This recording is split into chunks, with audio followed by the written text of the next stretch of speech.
God has a heart for lost people in lost and forgotten places. And we've learned that it's a privilege and a joy to get to serve in a place like this. New Bedford is a city with a really beautiful and rich history. It was once the wealthiest city in the world. Sadly, though, over time, the city has diminished, and along with that has diminished the flourishing of the people in every single way.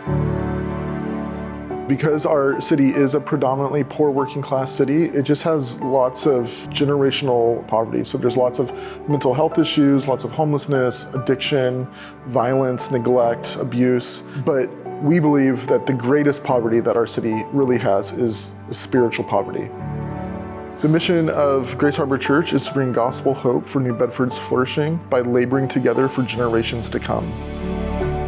We're seeking to establish a church that is word-driven, that is spirit-led, joy-filled, and disciple-making. What we have experienced so far, now that we're 4 years old, is we've seen God save men and women and transform lives, and people who are growing and putting their sin to death. We see the Lord transforming people from the inside out.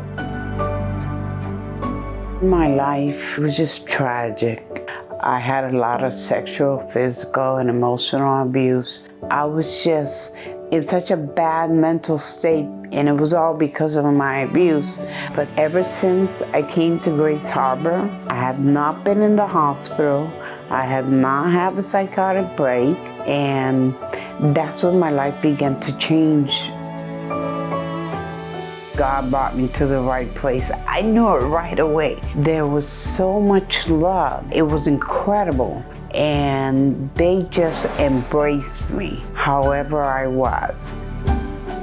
Here at Grace Harbor, it's okay to not be okay.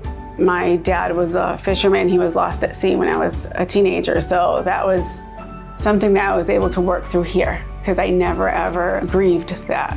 I really feel like that's just the New England thing to do.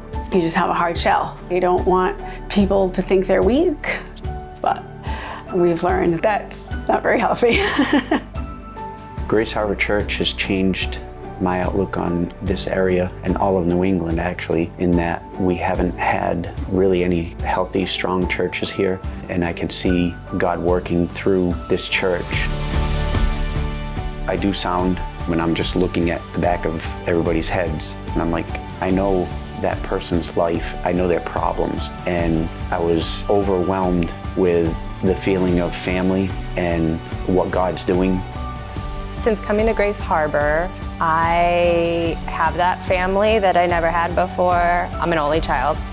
My family's rather broken. When I came here, the first thing I felt was just the love of all the people in here. We read scriptures together. We have one-on-ones where we meet regularly.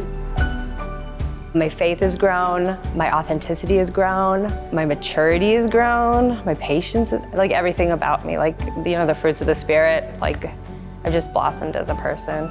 I really, really love my church.